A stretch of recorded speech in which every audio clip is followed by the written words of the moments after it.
On your marks, get set, bake.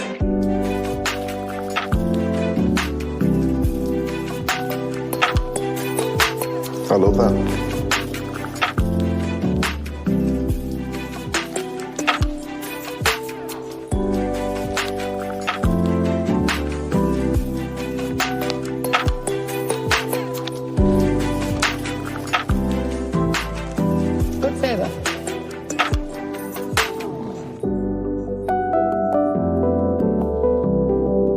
I really like.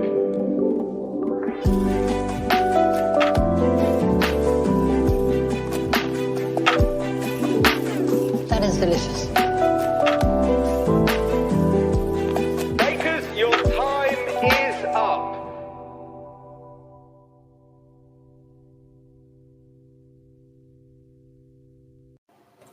Welcome back to the tent. It is Crème. It's a Great British Bake Off podcast, hosted by me, the Internet's Terror 713, and her, the Internet's Nick Jew. We doing it again, people. This go round is episode 3 of the Great American Baking Show from the Roku channel. Good folk over there.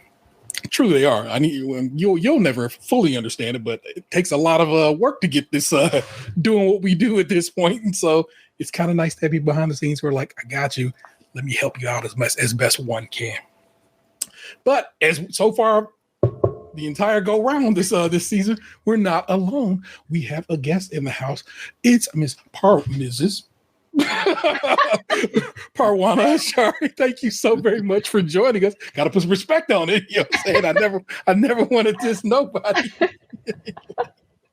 Thank you so very much for joining us this week.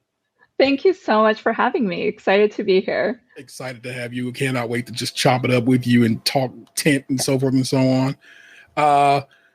You know what it is, people. Every week we have a little news segment. It's called Bakers Make the World Go Round. I play this music, then we talk news. Our news this week is, of course, us interviewing Parwana. It's going to be great. Let me push this button right quick.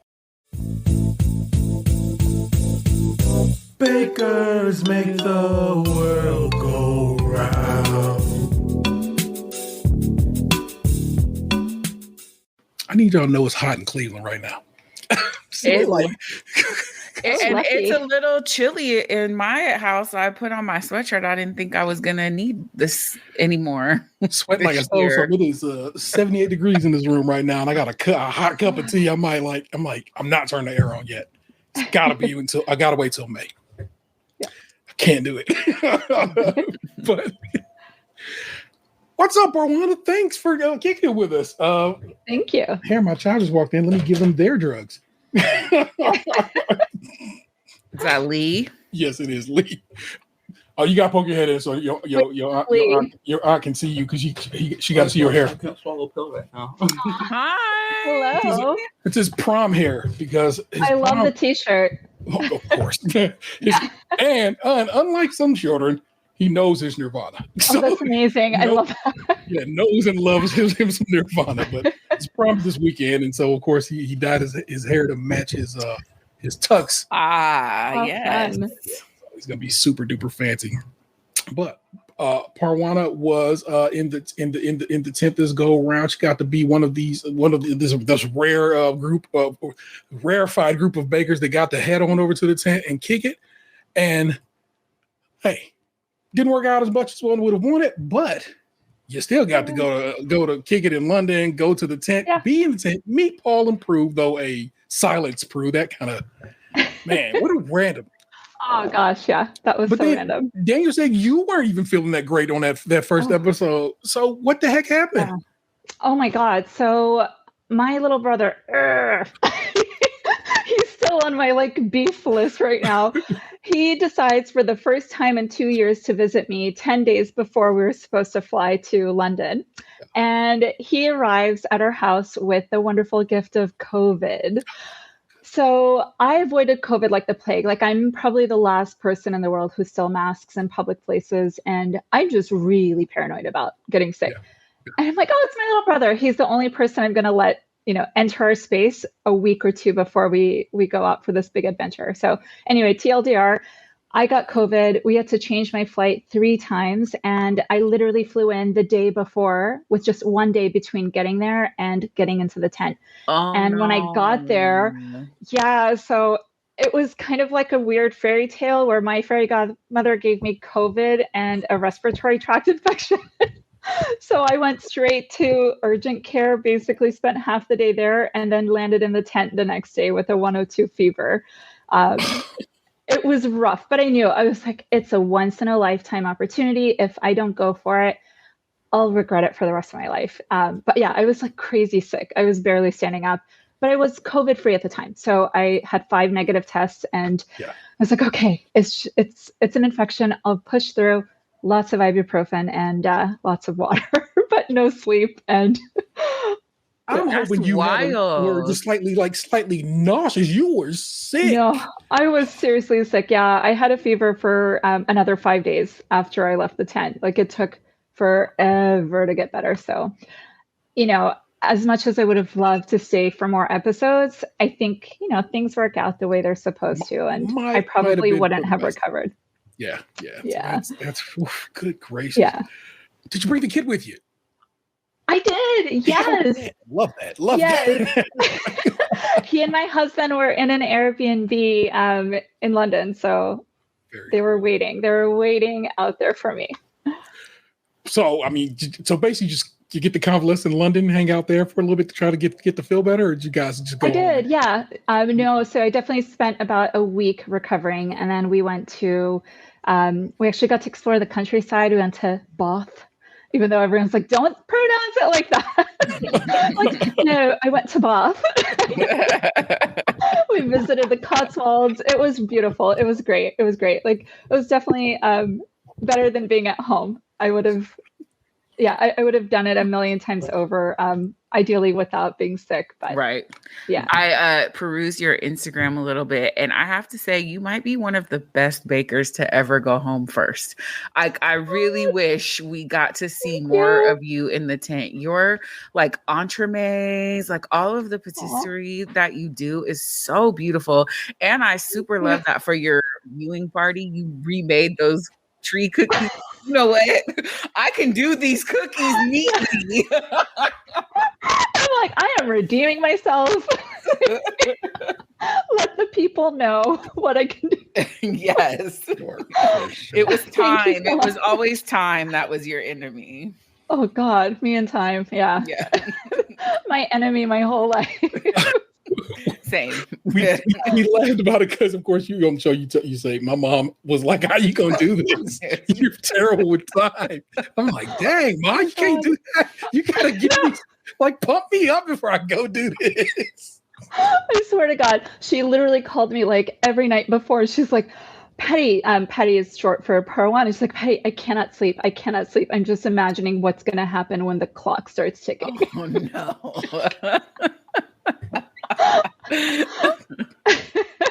Don't we love it when our mothers pass their anxiety on to us? It's great. It's great. I'm like, yeah, she knows me. She knows me. Oh, stop. We're just going to blame it on illness and never time. Yes. You're great with time. You're just sick. Stop it. Yes. Oh my gosh. So I got a range of questions all over the place. I have not added any additional ones, so you might have heard one of these before, but I get that. But this is always my favorite one to ask because, of course, we're fans of it here. Yeah. Of course, were you a fan of the Bake Off before heading over here to the tent? Oh my God, the hugest fan. My husband Ben and I, we literally binge watched it every night. I've watched season 9 of the British version 4 times, end to end. It's my favorite season. They're all great, but that one. Who won 9? Giuseppe. Jurgen. Oh my God, but they were all so good. Literally every baker on that season was equally amazing. But yeah, Jurgen and Giuseppe were definitely my favorites. And one of them has to win. Yeah. Well, of course, that was the next question. Who's your favorite baker? Of course, in this house, we say Jurgen. Nick Jew wants to change it up every week, so we'll get hers here shortly. But who, if you have had a favorite baker, is your favorite baker? Okay, so it's definitely can I give 3 because Of course I you can. cannot choose. Oh my god, As I you cannot will. part of the reason I have timing issues because I like to do too many things all at once. So Jurgen, Giuseppe, and Freya, because oh my god, the way Freya says cappuccino, it's the cutest thing ever. Freya was my little my vegan baker, right? Vegan. That's who I was trying to think of the last time. Yeah, Freya. She's I adorable. don't switch it up. I just because we're gonna ask the No, question so not many switch it up. I mean, times. prepare to have a different Yeah. answer. Don't not. Today it's Kim Joy. Shout out to Kim Joy. Oh, yes. Joy. Yeah. Love Kim Oh, Joy. she's Multiple so creative. has at this point written multiple books. People, Kim Joy. If you remember Kim Joy's season of Bake Off, she is still fire at baking. Yeah. So trust. And 100%. also fire at telling fools when to shut up when they try to talk crazy to her. And I love that for her as I well. love that. Yeah. Yes. Yeah. So Indeed. Who taught you baking? How'd you get into baking? What's that made you say, I might be able to do that? Because I've seen what you can bake, like Nick was saying, and bro, that don't come easy. So what brought you to thank baking? you. Literally the show. Like my husband, yeah.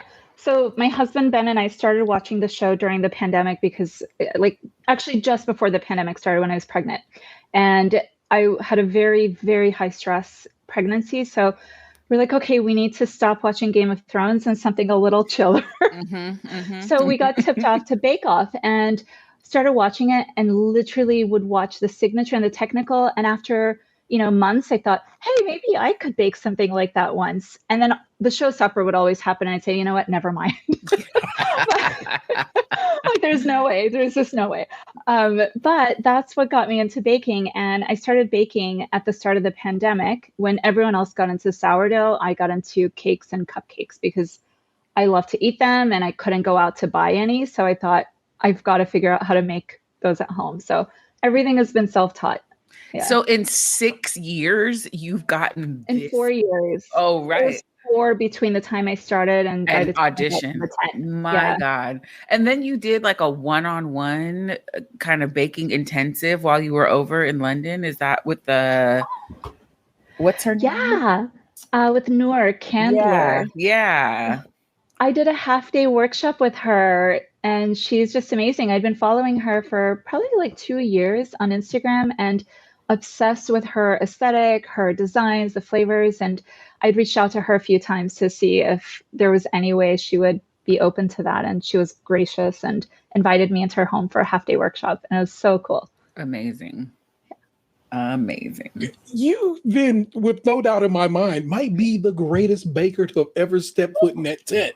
To have done this and pull this off in this amount of time means you were meant to do this. Mm-hmm. And I'm super pumped that you made, look, like I said, I know we didn't get as far as we wanted to, but to have gotten where you got to in the time you got to it. Are you kidding me? Oh my God, thank you. There are people who've been on this show and in that tent who have been baking since they were, babies. You knew what was up. That's super dope. Thank you so much. Thank you. That's so sweet. Oh my God. Just don't give me a timer. Right. Let me go all day. It's always funny too, because everyone's like, we're just home bakers. Like, no, this is beyond. Yeah. Yeah, it wasn't true beyond like anybody. You should be somebody chef de pâtissier somewhere. You should be. I'm saying you should definitely be in somebody's restaurant. I don't know. Oh my God, you're too sweet, T. Oh my God, thank you. What are you doing in life? Cry. What are you doing in life that is not baking? Because you should be baking. Holy smokes! Well, it's so funny. I actually I work in biotech and biopharma. I was a scientist back in the day, and then I went into into industry. So I work in biotech as a strategist and researcher. Yeah. So I have a strong science background, and I think that's why I love baking so much. The precision, everything has to be exact. Yeah.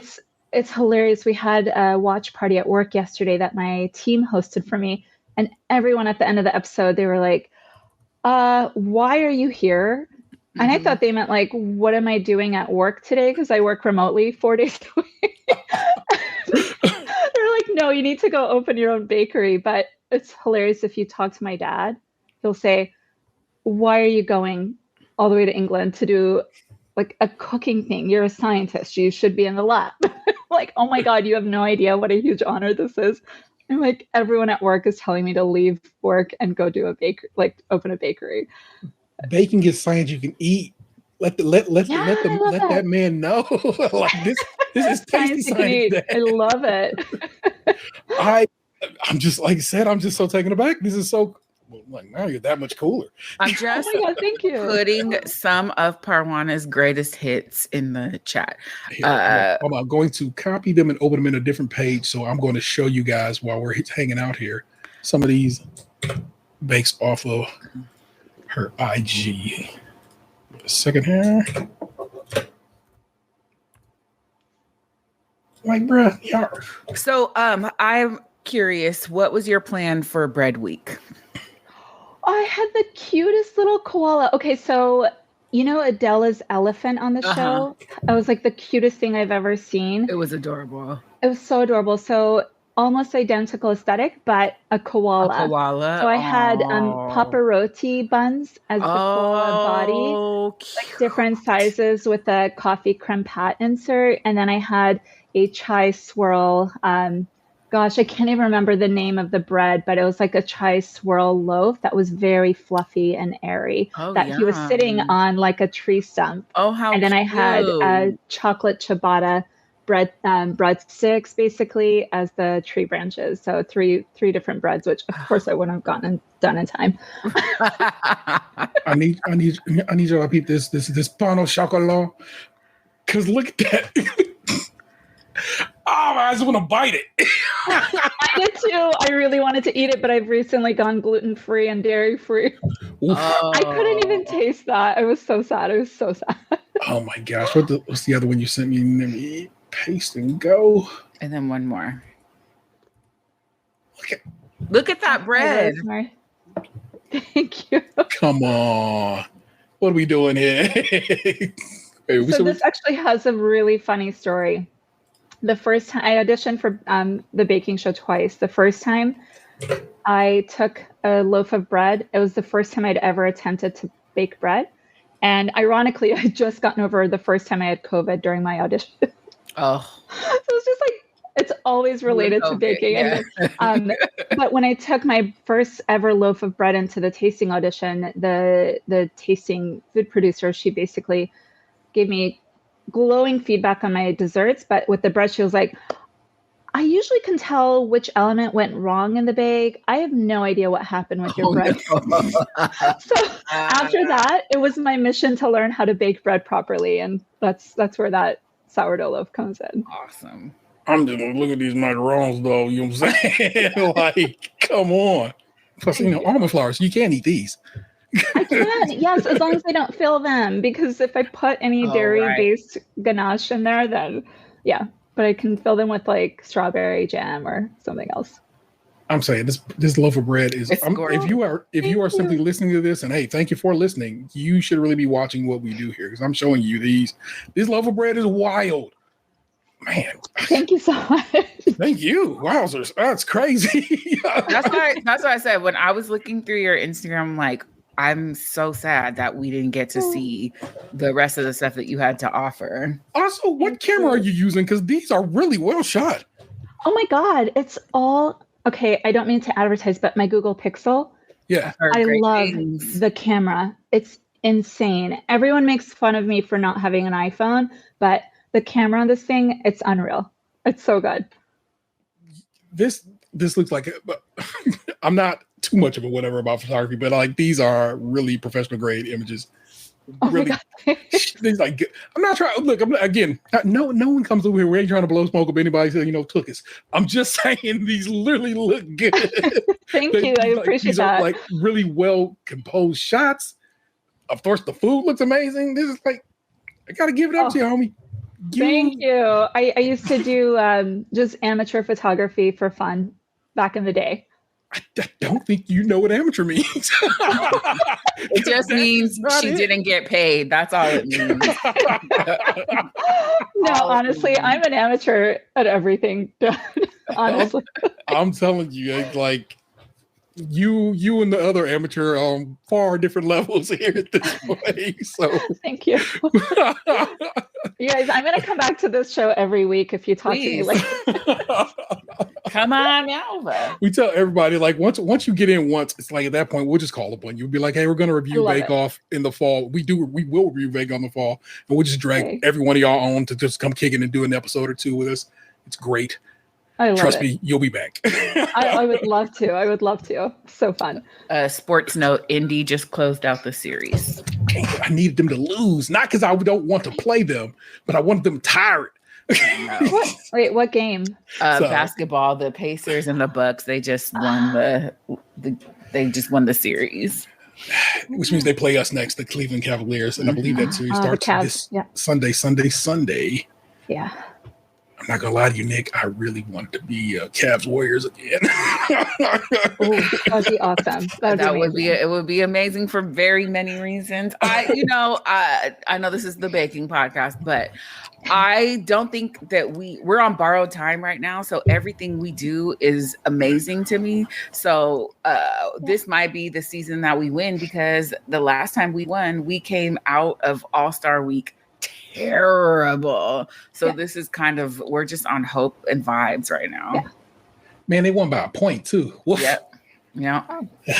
What is now I gotta go look. And currently the Knicks are up by a point. We want the Knicks to win as well. Well, actually, I don't care what the Knicks do. I need the Knicks to play the Celtics, and I need them to beat each other to a pulp. Yeah.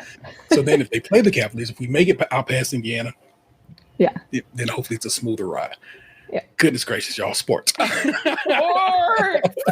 Okay, baking show. Oddly enough, any hobbies outside of baking? Yeah, we love hiking. I think living in California is awesome because we get to be outdoors all the time. So constantly looking for all of the new trails. I especially like the coastal trails because I grew up in Nashville, where it's a landlocked state, Memphis. didn't have with you. didn't have access to water, right? So like the first time I saw the ocean, it was a life-changing moment. And I just love doing like the coastal trails, going to the beach. Amateur photography, I haven't done it in a few years, but it's definitely something I'm trying to pick back up now that my son is starting to get a little older and needs a little tiny bit less attention. Tiny. I'm telling you right now, my youngest is about to graduate. And I'm like, of course, I'm like, oh, poo-poo, sad face because of my baby. But also, I'm like, I've done it. I have successfully raised the children. Yeah. That's a huge deal. The children Congrats. are raised. That's a massive deal. Like huge. Yeah. So worry not. You enjoy it and take it day by day, but it's also okay to celebrate the look at you being able to take care of yourself a little more than I have. Yeah. But ironically, I used to take photos all the time. So especially portraits, and all of my friends who had kids before I did have the most beautiful baby pictures that I've taken. I dropped my SLR like the moment my baby was born. All I have are these random phone photos of him getting changed or spitting up his food. I have none of those beautiful portraits or nice SLR photos. See, I like it that way. It's kind of how it's supposed to work out. That's how it should be. Yeah. Yours just That's a memory. Boy, very cool. What else? What else I have in my realm of questions? All right. So like I said, you didn't get a whole lot of time over there, and it's hint wise, but you got to mess around. I like to ask everybody this one too. It's how was it for you getting a hold of English ingredients, which seems so different than American ingredients for baking with? Yeah, so it's so funny. I mean, I literally had one day between arriving and getting into the tent. So unlike the other bakers, I didn't have a chance to actually test any of my bakes out with the British ingredients until that first day. But I do remember after I came back from urgent care, I was talking to the producers, and they were telling me, look, if you need to find molasses, if you're able to do a practice bake of your cookies tonight, you can't find real molasses in England, but 2 of the bakers have some that they got from somewhere. So reach out to them. So I remember I reached out to the baker's WhatsApp, and within 5 seconds, knock on my door, Sweet Kim bless her heart, Yeah. wearing a mask, shows up at my door with a bright, like I could see her smile through the mask. Like it was just so sweet. And she was just like, "Hi, welcome. We're so happy you're finally here. And just here's a giant jar of my molasses. You take it. You have it. I've practiced enough." And I was like, I would never forget that. It was just the sweetest, most thoughtful gesture. So the next day when I used the molasses, it seemed great. Like it worked perfectly fine. And but there's definitely like some differences. Like the heavy cream was very different. Yeah. The sugars are really different. So Every they take a time- little That's the one longer that to kind of dissolve. And yeah. Oh my God. that's the one that every time I hear about it, it's just like, this is really driving me insane. Why do we have do we need multiple sugars? Or maybe are we doing it wrong, or are they doing it wrong? Yeah. We're doing I don't it know. I mean, who's doing it wrong? Like, I don't know. I just know at home, everything comes together really quickly, and there everything took like an extra 20 minutes to come together. Yeah. Yeah. I blame them. But see, when I got home from overseas, everything I ate in America made me sick for a week. Oh no. Yeah. Their dairy products are superior. I think I heard Adela comment on that. But yeah, the heavy cream is something else over there, the double cream. It's really nice. There you go, people. That's what it is to go to a foreign land and try to bake in a kitchen that's not yours. Yeah. To say the least. Yeah. but also, I'm like I said, I find it so cool that I'm trying to say thank you, but I think it's so dope that the Roku channel was like, not only are we gonna bring the American Baking Show back, but we are going to go get Paul and Prue. We ain't gonna play around with nobody else. And Nick dropped off. That'll be fun. Well, she'll come back. They always come back. Look, right there, boom, there she goes. Like Everything froze. I'm like, let me just refresh. It's probably me. It's all good. But like I said, I think it's so fun that they were like, when they say, when we're bringing back the baking show, we're going to do it right, and that involves getting Paul and Prue and the tent and hanging out in England and just doing it big. And I'm like, there you go. Yeah. I was like, there was like one season of the baking show. Who was on there? It was Steph's wife, right? Yeah, Aisha Curry, right? Yeah, on the celebrity. I never saw that version of it. Yeah, she was a pretty good host, and I think it was like Spice Adams or somebody. Like, there's a lot of things. Like I said, it was some decent people they had on the original. There's been like a couple of times. I think CBS had it first, and then ABC picked it up, and it just never worked out. So it just didn't. Was there another contestant named Parwana? Because in my Google searches, I kept seeing like from season like 1 or something like that. No, Parwana. The first Afghan, the first Parwana. Yes. Yeah. There you guess what's up. Parwana the first. Yeah. Parwana the first. First of her name. First of her name. Yeah. Well, people, that was a lovely bit of interview, wasn't it? I enjoyed it. I hope you enjoyed it. Right here, again, just like I had to last week, I'm going to stick a video right there that basically separates this from the rest of the show. Why I've not added it to the thing here so I can play it automatically yet is beyond me, but I haven't, so I have to edit it in later. But when we get back, we're going to review and recap episode 3. Episode 3 of season 3 of the Great American Baking Show on the Roku channel. See you in a bit.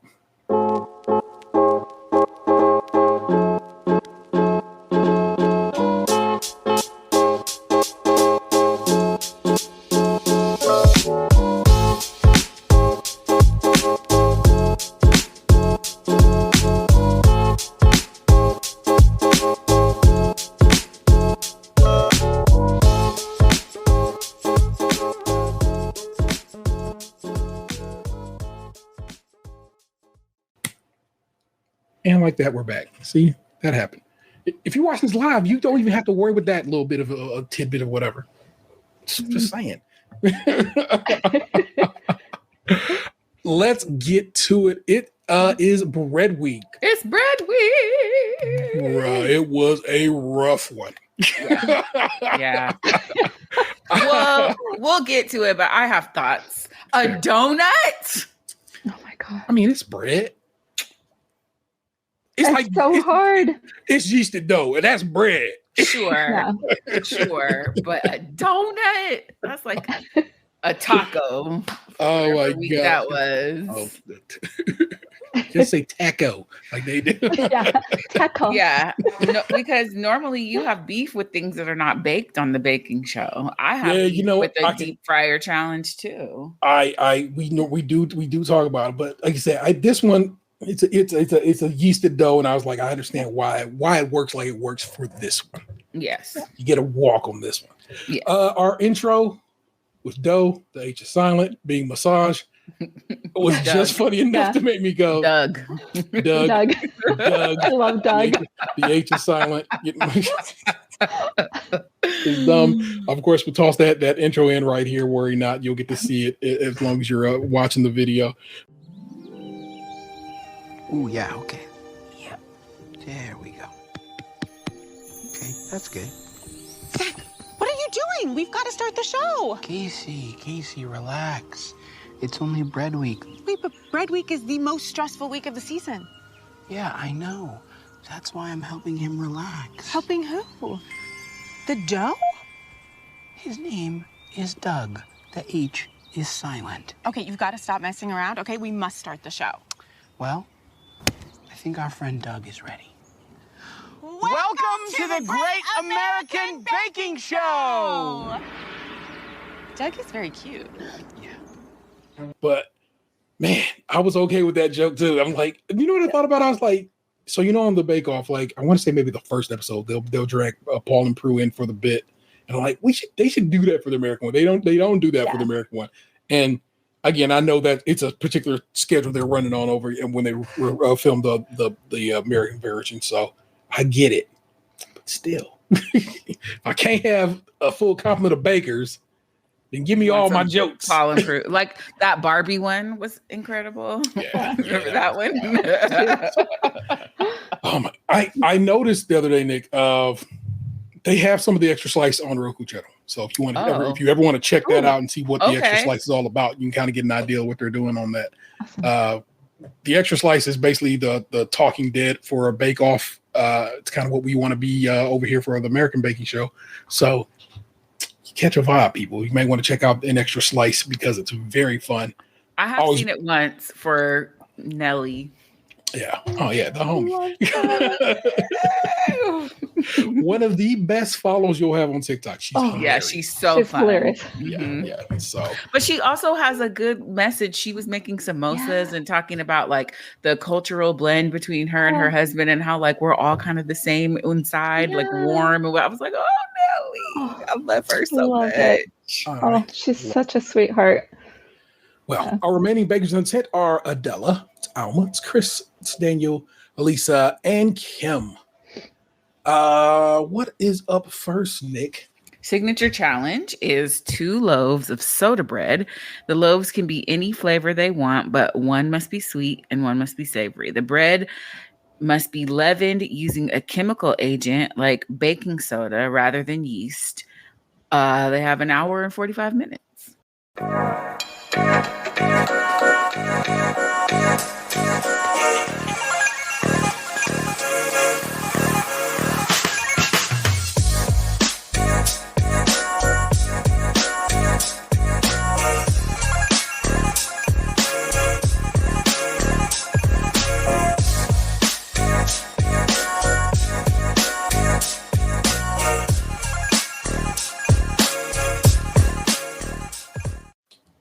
Hour 45, I don't know. But then I think about they don't have to prove soda bread because it's just not that kind of bake. So I guess that's plenty of time. But at the same time, never enough time.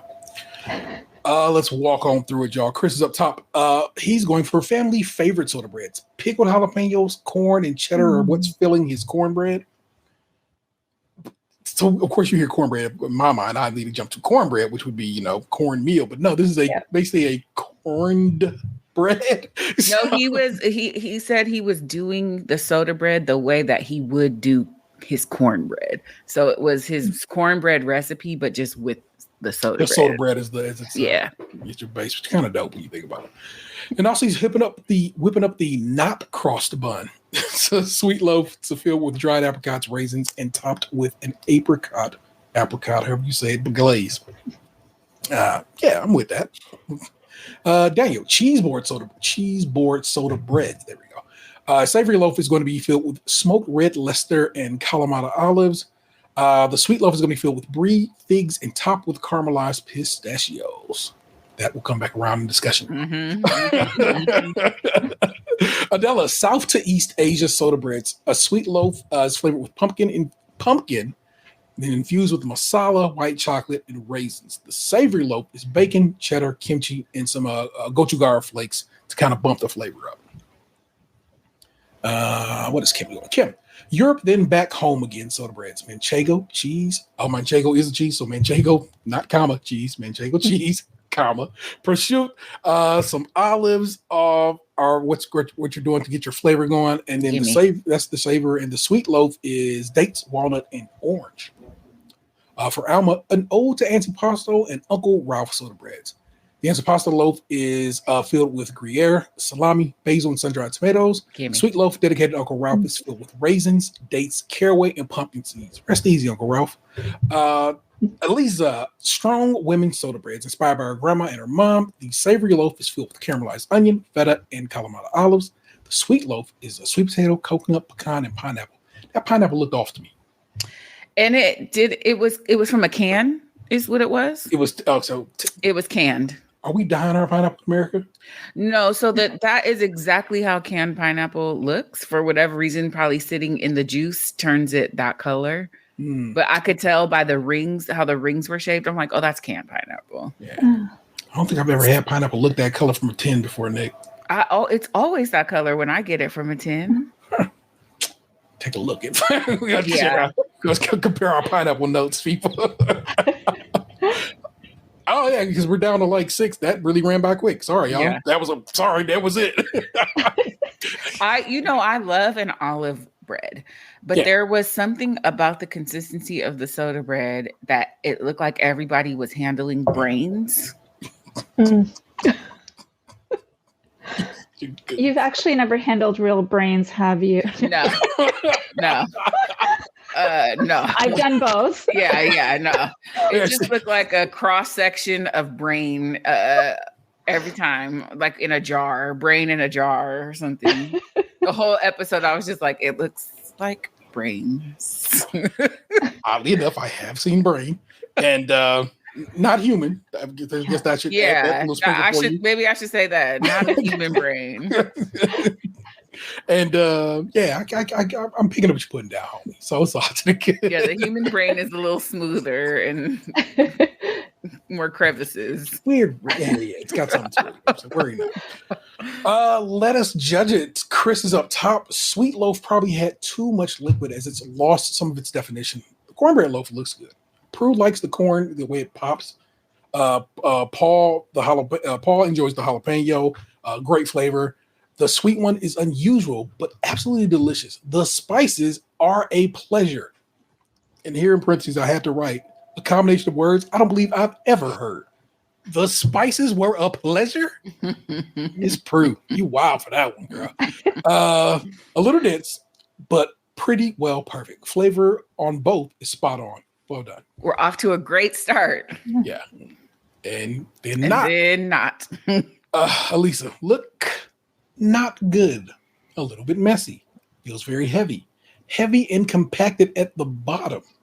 Paul only gets the olive from the savory loaf, which is he's surprised by because he knows how much onion is in it. And like I said, this is like 2 weeks straight for her because last week, what was it? She literally hand placed berries in the cake. Yeah. They fell. I don't see the berries. Like, bro, you saw me do this. It's like, come on. Which is why I think Paul's taking it back by like, how can I, like I said, I literally watched you whip up and caramelize these things. I know they're there. They just aren't there. Is this the one where her bottom was like a little dense and raw too? Mm-hmm. On the sweet loaf, only the coconut shows up. Underbaked. Had it been left in for another 5 minutes, the texture would have been perfect. It's the worst kind of critique to get. Like, what am I supposed to do with that now? Maybe because in theory, I guess maybe if you're back the next week, you're not gonna be making bread next week. Yeah, but by the end, you definitely gonna have to bake bread again. You know how finals always go. Yeah. So assuming that you make it that far, that may be a good data point to have. Like, oh, I gotta make sure I do what I need to do to make sure this bread is baked through. It's also something you could just take out of the tent with you. Like Paul Hollywood, the king of bread, gave you a good bread tip for next time. In that case, it was dang Prue, but still. Sure. Yeah. For Daniel, the sweet loaf doesn't look too good. He had a bad week, y'all. I need y'all to know. And I don't think it was a bad week because he was unable to do it. I think it was just an off week. It was so heartbreaking too, because he did so well that first week. He did, good the second week. And then this week, like every critique they gave him, I just wanted to cry. I'm like, no, not Daniel. I like how he came in and said that bread wasn't his strong suit. Mm-hmm. Like, I think he was aware, which was really nice because I think he was kind of preparing for whatever might happen. Yeah. The savory ones are better. It's more uniform and it cuts the right way.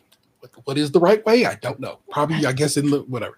The cheese is nice and punchy, though. Paul will appreciate it more olive. It's well structured, though, and has a good crumb. As for the sweet loaf, Paul is not a fan of the caramelized pistachios being on, but not in the bread. But he does like the brie. Sure thing, buddy. But come on, it's right there. You still taste it. Yeah, I liked it. It made it look pretty. Yeah. And it made it look pretty. Otherwise, the loaves just look so plain. Yeah. So I'm like, sir, like, what would me having placed them in the dough would have done that? Just relax, Paul. Alma, Prue likes the flavor and texture of the savory loaf, but thinks it could have used more filling. Paul, again, is only tasting one thing in a loaf, and in this case, it's just the cheese. Otherwise, it's a nice loaf. It tastes good. Paul loves the flavor of the sweet loaf, though, but he doesn't think it's actually sweet. Says the seeds was what makes it savory, and I'm like, I don't think that's how that works, sir. In Middle Eastern baking, you put sesame seeds, on everything. Nigella seeds, a lot of desserts have them. So, and lemon poppy seed muffins and cake, right? So I was confused by that comment. I'm gonna let him have it, but I'm like, sir, come on, man. Paul be on something else. So every now and again, and like I said, especially bread week, because he's such a baker. Bread is his thing. That is Paul's focus and concentration. So I get it. He's a little more. Yeah. Come on, man. Stop. Adela's up next. The savory one looks nice and has a nice structure to it. The sweet one is all over the place. Prue is disappointed by the savory loaf as there isn't a dominant flavor. Paul, once again, doesn't get the bacon or the cheese.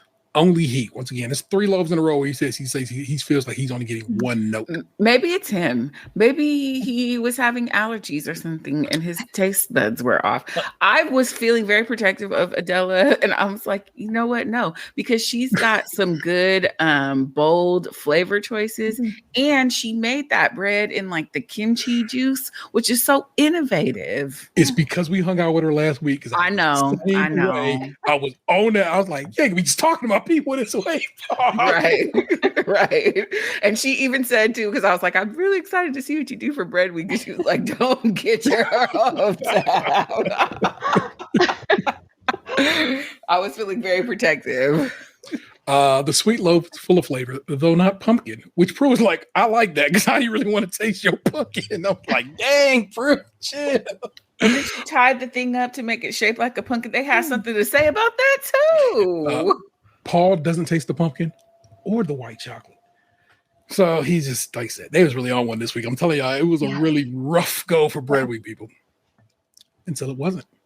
And that is when once Kim comes through, they like the look of both loaves. Paul likes it so much he laughs, y'all. It's like when Prue every now and again will do a little dance. She say something good, but Paul took a bite and it was like a little crunch bite. You can hear it it's well mic'd. And then he goes, and I was like, oh no. The prosciutto, the cheese, the olive all come through. Prue can't stop eating it because it's so good. Very nice. Prue loves the sweet one. They both love the orange. To Paul, it's a proper sweet soda bread, which feels like a diss to everybody else in that tent. I need you to know. It did. I was like, sound like you're saying something, but not saying something. And they both taste amazing. If you watch like we do, with a whole lot of focus. You knew what it was. Paul was cocking that hammer back to get that handshake. Hollywood handshake, no half stepping this go around.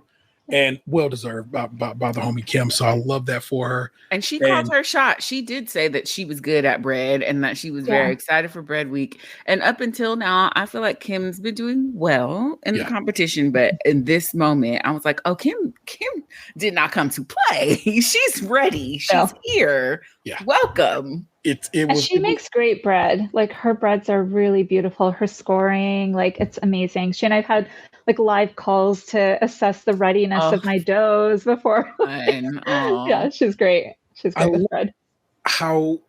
And I get it. It's like summer camp friends almost, you know what I'm saying? But every set of bakers seems to become real, just a nice little tight-knit family. And I love that for you guys. Because it's kind of dope to be, especially when you're an adult. It's hard to make friends when you're grown, you know? It is, yeah. So all of a sudden just have new tight homies and family. I love that. I love that for all you guys. So. What's the thing I love about the show? It's a competition, but you all are not competitive with each other. No. And it's whatever it is about that meadow and the tent, all of that goes away almost immediately. Yeah. The competition is with oneself, and I dig it. And the tent and the temperature in the tent. At all times. So that was this week's signature challenge. Set me up, Nick. Technical challenge this week is set by Paul. He gave one piece of advice, and he said you may think the challenge is easy, but it is not. Challenge is 6 pillowy creme brulee donuts filled with a custard cream and covered in a crunchy caramel coating. Say that 5 times. They have 2 hours and 45 minutes.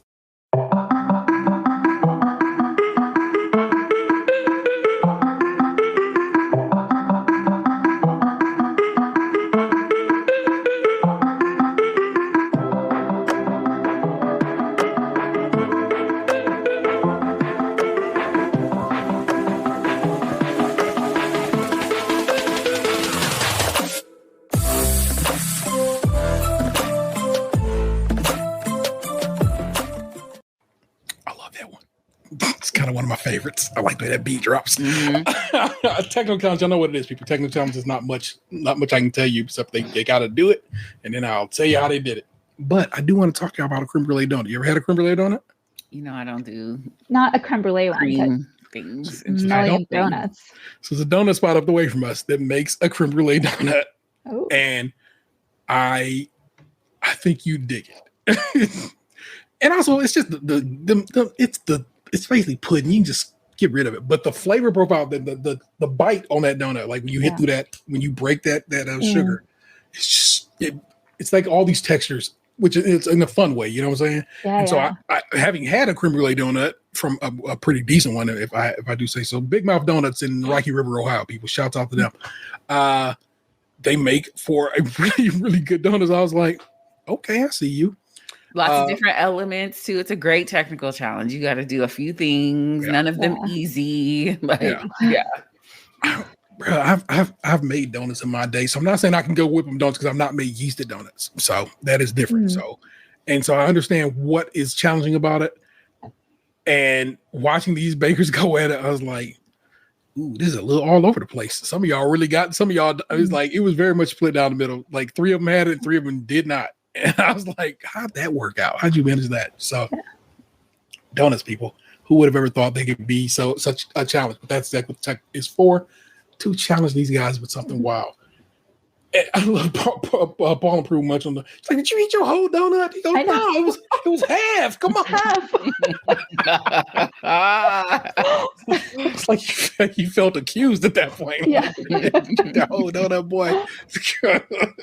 Because we have to taste 6 more of them. Had to really get on him about that. Like, you didn't eat that whole donut, did you? So, oh my gosh. So let's just judge it, people, because that's all we can do.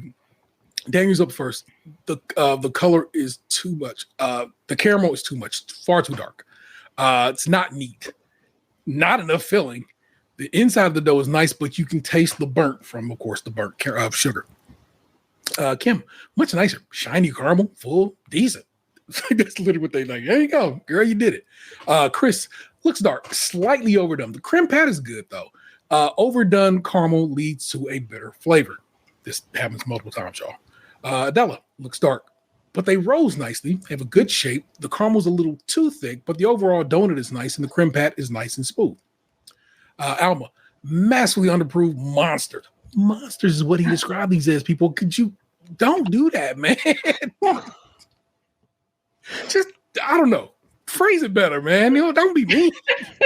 But like I said, it's bread week, and he really does. Yeah. He takes it so serious that I guess he has to come out of pocket like that. The caramel is very thick, but all right. And the donut is quite doughy. That's what Dame Prue said about it. So, Elisa, overproof, massive caramel on top, lost its shape. Donut's pretty good. She was spooning the caramel over top as opposed to dipping the donut down in it, which is what you should do, because that's how you get your little thin layer. It's like, don't. Yeah, anyway. It's just how it went down this week, y'all. I'm telling you, bread week was really rough in this tent. Let's rank them. Daniel in last in technical. I felt so bad for him. Yeah. With his face. I just want to hug him. Like, it's okay. Yeah. Don't know where to begin. The caramel's too dark. It's not enough filling. The donut was in the pan for too long. Like, okay, Prue. Sorry. Yeah, but when they did the cross section, it was like a beautiful donut. It just was, there was no filling because it was very doughy. And he said too, he's like, I don't know if these are the right shape. He knew the entire time that it had gone left. Yeah. Elisa, the caramel's all over the place. Overproof. The creme pat was all right. But the donut was still oily. We need to get bread week, not creme pat week, though. Yeah. It's creme pat week here every week. Right. Fourth came Alma's. Third was Chris. Adela comes in second. Really good donut. Really nice. Caramel just a little thick. First donuts she ever made. Which is the wildest thing. You know what I'm saying? Again. Amazing. That's what's up. Kim, nice creme pat. Like the caramel on top. Nice white line. Good shape. Boom. Before we go on, because this is like we're already to Showstopper. This is when they took that break because it was a double proof on those donuts, and they were bowling with the milk glasses, and they're like, Chris is a bowling instructor, so give us some pointers. And he was like, don't do it with oranges. Good advice.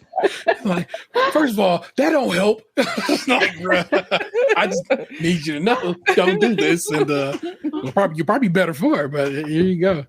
And I know it was clever editing, but at a certain point, the camera panned to Kim, and the look on her face is like, if y'all don't shut up with this noise, so I can make this damn donut.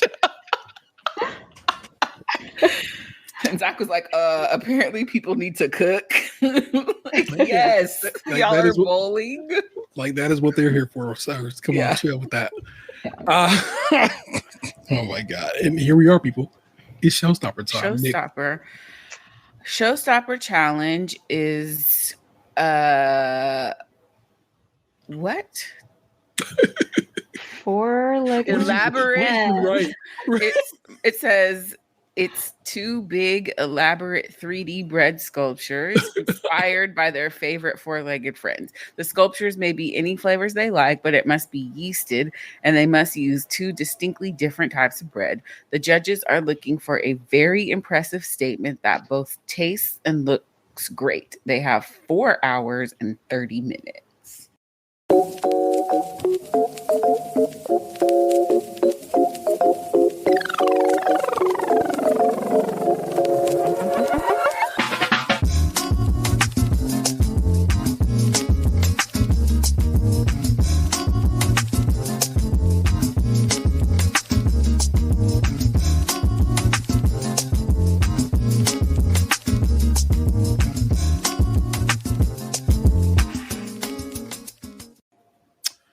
Nick G, were you Showstop this week?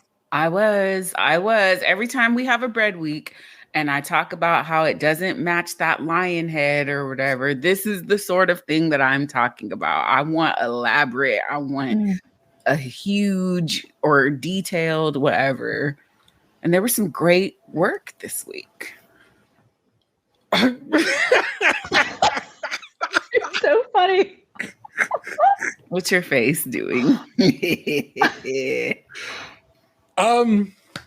Yeah, we'll go with that. Wait, because usually I'm the one who has an issue with the Showstopper challenge. I like it. This is where there are levels to this, and I felt like we was playing. This is Champions League and Premier League type difference type here. I'm like, this is very different than what they do over there. We get lions heads and cornucopias. One time we've had like 2 bread week challenges where I actually was satisfied in Showstop, and I've always been chasing those 2 challenges. So I don't think that we like every week on the baking show that they get a good bread week Showstopper. Fair. Good idea. Like I like that. This is what they presented. Like this is what I want you to do. Yeah. It's just like I don't know, man. I can't call it. I think half of them I was like, whoa. Yeah. Okay, I can see that. Yeah. Yeah. I'll tell you which ones I thought was dope. Well, here we're going to talk about it right now. Let's see what we do. Chris is up top. Breadman Dantes, which made me have to go look up Edmond Dantes, who was the guy from the Count of Monte Cristo, which I didn't know. So I was like, "Who's Edmond Dantes?" And of course, I do know Count of Monte Cristo. Was that right? Yes. Okay. Oh my God, one of my favorite books ever. Good. I love that he named it that. It's so funny. Breadman Dantes. Inspired by chocolate-covered pretzels. It's a pretzel bread. The head is made out of pretzel bread.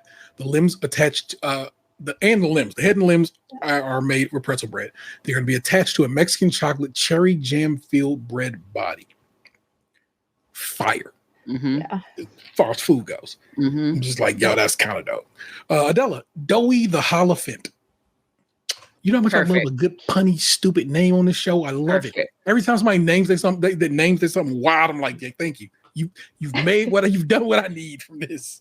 It's a bread elephant made of 3 types of bread: tomato and za'atar challah body, chili crisp fougasse ears, along with jasmine custard filled milk bread. Yes. Kim, His Royal Highness Mr. Bentley. Come on, man. A crown, a robe. Stunning. Made with orange honey challah for the head, rosemary garlic bread for the body, and cinnamon twist legs and crown. Elisa, Misty the dog, made of pan rustico head and arms and cheddar and onion body and legs. What's up with that one? I loved it. Oh, so cute. It was so cute. So cute. So Misty. far, she wrote Misty on there. So cute. So far, they're all great. Yeah. Daniel, Acid Hank. I don't play Dungeons and Dragons, but I'm aware of it. So, olive and rosemary fougasse flame and head and a body made of chorizo and manchego. I don't know the bread type. I wish I would have wrote that down. I'm sorry. Alma, a little lamb. Yo, this lamb was okay. This was the one that I was like fire. The lamb was made of orange and cardamom French bread. That's the head, and then the body, or the fluff of the sheep, is the nut and raisin filled cinnamon roll. Bruh, there's some cinnamon rolls on my counter right now, people. Vanessa sent me a TikTok the other day of a place that's like about 40 minutes from here, Nick, and I was like, I might get up early and go, and then I didn't get up early. And then when I did get up, I was like, it's still only 40 minutes away. And I rode out and bought them bad boys, cinnamon rolls. It was like this cup egg situation. Everything about it was great. Roll. It was well worth me driving way out into Trump country and getting some buying them. Risking life and limb. Straight up. I was like, wow, this is crazy. Better be good. And then I get in the bakery and it's just like, okay, this is where the cool people at. Good. So of course the Gooby would be in the bakery. Alma's I said Alma. I'll make a little lamps. We're good. That is again, we're getting to the point where it's like the bakers are going, people, and so we're down to only a few. Let's judge it all. Dangle is again up top. Impressive individually and likes how it all comes together. Loves the little olives for eyes, which I thought was pretty hilarious myself. Yeah. The bake and flavor are excellent on the wings and flame. Of course, it's made the same thing. Powerfully flavored, really good. And the flavor is fantastic. Dope. He saved himself. Oh, for sure.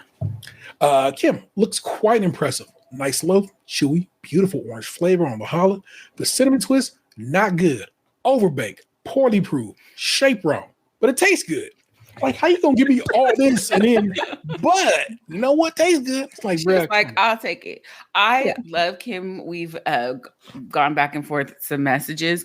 This kind of reminded me of those like South American funerals where they like prop the person up sitting down at their funeral. I'm like, why was the dog sitting up? you are a goof. It was so adorable though, but my first thought was like, it's like when they put somebody sitting at the table playing cards at their funeral. It's a little confusing for my brain. Have you never seen this part? One of they like if the person rode motorcycles, they will straight up put the corpse on the motorcycle. I'm like, why? No. If I walk into a funeral and your auntie is sitting at the card table with a cigarette, I'm I would leaving. be out the door. I'm I would be out the door. leaving. It's demonic. Covering my eyes. Yeah. They did that here in DC. Some rapper died and it was like a party for him. But they did not tell the patrons that he would be there. Oh my God. No. Body just propped up wearing street clothes and in the club. Oh my God. Not a hologram like they did. No, at like a whole cadaver. Wow. Club. Yeah, the no, I dog dropped sitting out up. of. The dog sitting up made me giggle for 30 minutes. Oh my Holy God! I smokes. dropped out of my MD PhD program because of cadavers. I couldn't- literally, I was like, yeah, I'm out. Bye. yeah. Yeah, that's very good. Mm-mm. Man, you really threw me for a loop with Nick. Go back and look at the dog and like with the outfit and everything. It just brought me to one of those funerals, and I laughed for 30 minutes. Oh But my God, I have to Google But these. then Kim was telling the sweetest story to Zach. He was like, what, and she's like, that I gave him a great life. I'm crying. She crying. Like, Yeah. yes. Like, you played me, Zach. You set me up. Alma, they like the design. It's clever, witty, in fact. Cinnamon rolls are a little overbaked, though the middle is lovely per Prue. It's a bit hard on the outside. And Paul's like, I don't know, baby. I like them. The flavor of the cinnamon is fantastic. Prue then goes, she thinks the head isn't as flavorsome as she would have liked it. And Paul like, what are you talking about? That cardamom is hitting. I don't even like cardamom buns. And this is it. So it's very interesting to see these two kind of like not agree on this particular bake. So I was like, well done, Alma. You brought some confusion to the tent. So I dig it. Adela looks amazing. It really, y'all. I'm So gonna cute. find a picture of this dang outfit right now. It was so cute. It was the cutest ever. So cute. Oh my gosh, baking show. I just put the funeral article in there. There's one with a bunch of different pictures. So How do you want to start? No, stop it. It's in the chat if you want to see. I do not. Oh God, my I'm gosh. dying to see this. No pun intended. Dad jokes. Yeah. 100%. All right, hold on. I'm gonna find this.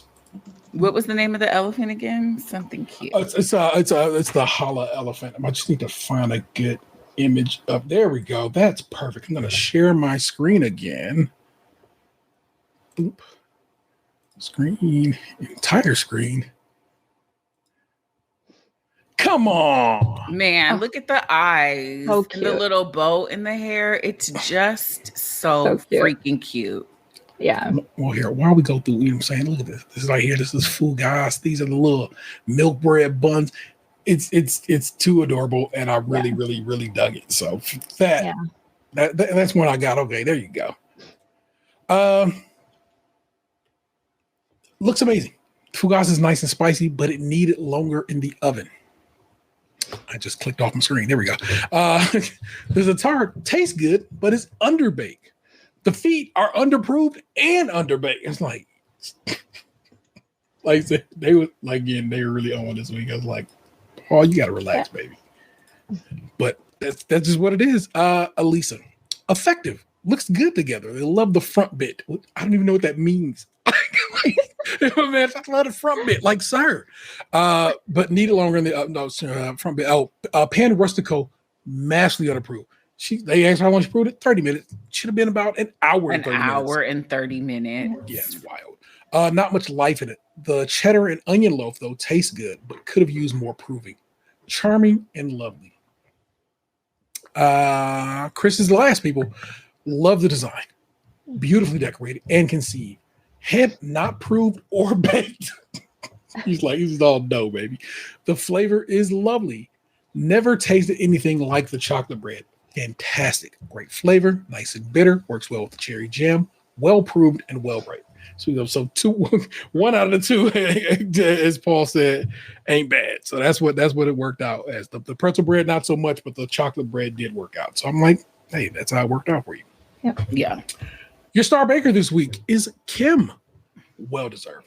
The handshake, the well-made donut, and a pretty well done Mr. Bentley for that matter. So, with the exception of the cinnamon twist, but they still tasted good. So all around, you know what I'm saying? She did what she had to do this week to earn that star baker. Sent home this week is Elisa. And I couldn't have seen sending Daniel home, who was only a person I felt was like down there if you just like go through it, you know what I'm saying? Especially after his Showstopper. They loved everything about it. Yeah. So and Elisa's was great too. It's just her week up until then was, I think the under baking and over proving, and like I could see why it was her over him. For sure. And she knew it too. She was like, my time has come. Yeah. So I'm saying, so that's just how it works, people. I'm saying, you feel bad sending anybody home, but it is the game. Again, I feel like, and I said this in the first episode, I think, and more because more because I wanted you to be there. I feel like this last season of Bake Off, they ended up having to do 2 weeks because somebody got sick. Well, come on, man. But I know the deal. We're filming on an American filming schedule. It's a little bit different, so forth and so on. But I really wish they would let 2 weeks go by before sending home a baker, because I feel like we get to know people better, and also we get to better experience their baking skill. I agree. I always compare this show to Drag Race, and I wish they, like Drag Race, that first week no one goes home. Yeah. Everyone just bakes. Yeah, that would be great. Especially the Americans, because y'all have a whole but y'all have a whole bunch of stuff to get used to. The metric system, new ovens, new ingredients. All of it, the jet lag, like just all of it. Yeah. There's a lot going on there. It's a lot. I got a question of the week. And that's simply, do you break bread, Nick? You got a poll question if you thought about it? I was thinking about those creme brulee donuts. So there's got to be a way to ask about donuts. Maybe your favorite donut. Do you like a cake donut? Yeah, there we go. There we go. Yeah. I can make a poll out of that, donuts, and I'll figure that out before Friday. Personally, as long as nothing is gonna squirt out when I bite it, I'm probably eating the donut. I'll eat it regardless. Like I used to, when I was in my last trimester of my pregnancy, I made my husband drive me an hour and 20 minutes across the bay every weekend for donuts. There's a specific donut spot in Fremont, California, and wait, what place? It's called Bon Appetit. Oh, because I'm from that general.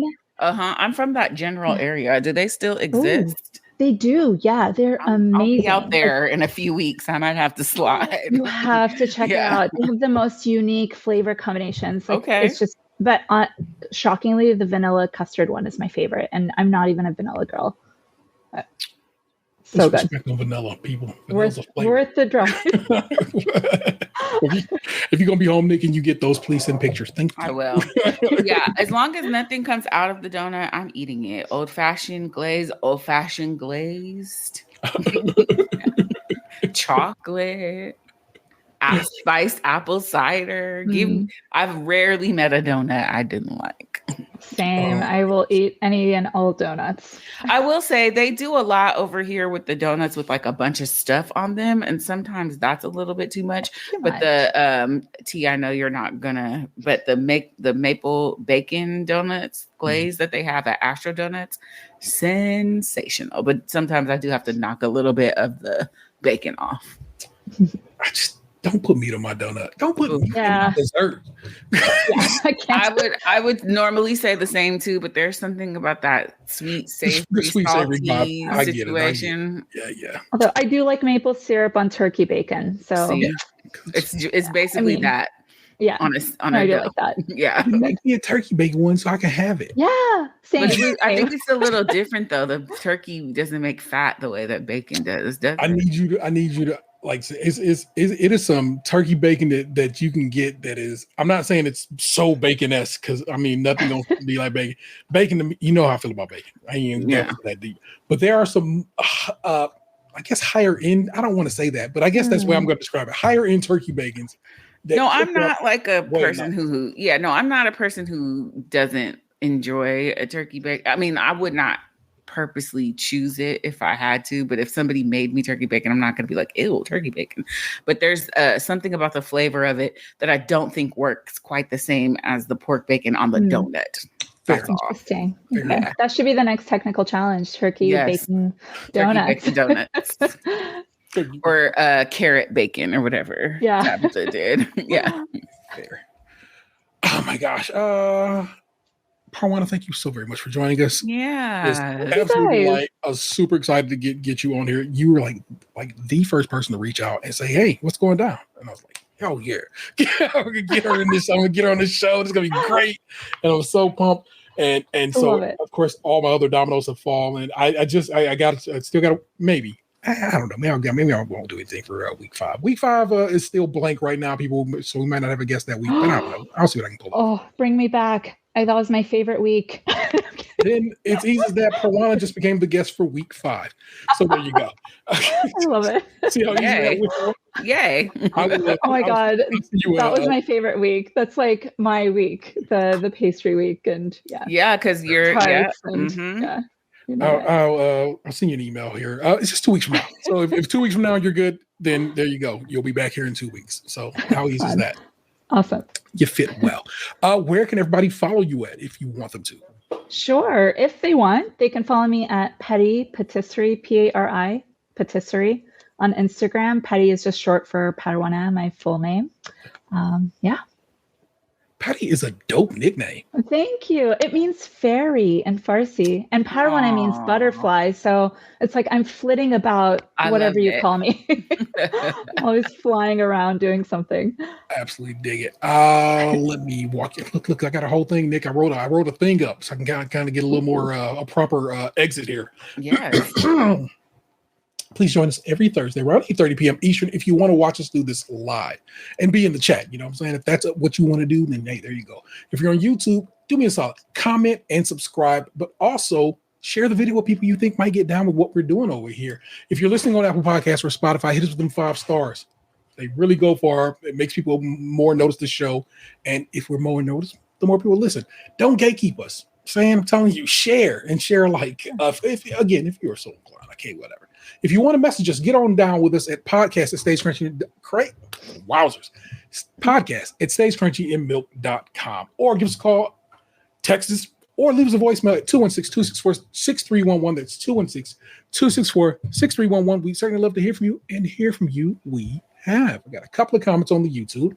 Let me go hit them up for you. Guess who this is from? You'd never guess. Frank? Adela? No. Because it's on YouTube. No, I'm going to take you back even further. It's from, of course, Miss Susan Simpson from season 1 of the Roku channel, The Great American Baking Show. So cute. Who says, as a former Great American Baking Show contestant, Roku season 1, I loved, in capital letters, your commentary on each bake by each baker. I'm looking forward to your podcast to come. Oh. I'll click back. Because then she got into another episode, and this was the one we did with Adele last week. And she said, I am enjoying this podcast so much.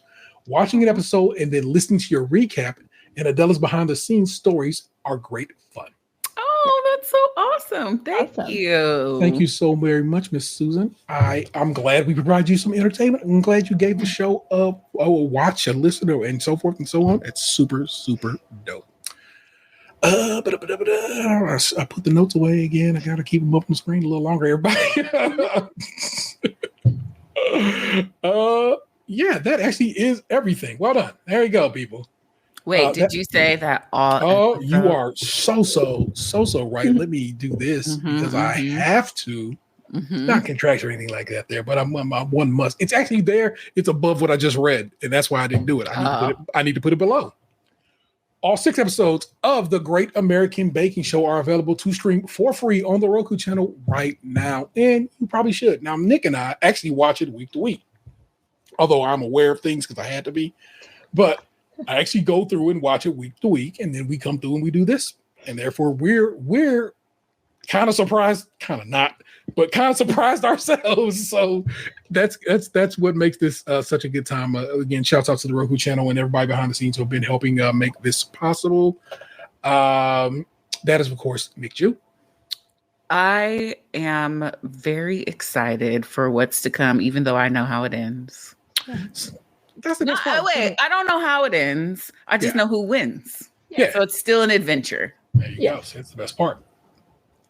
I am the Internet's Taylor 713. Bake with us again. Until next time, people. Peace. What happened to your ass? It used to be beautiful. Stays crunchy and milk.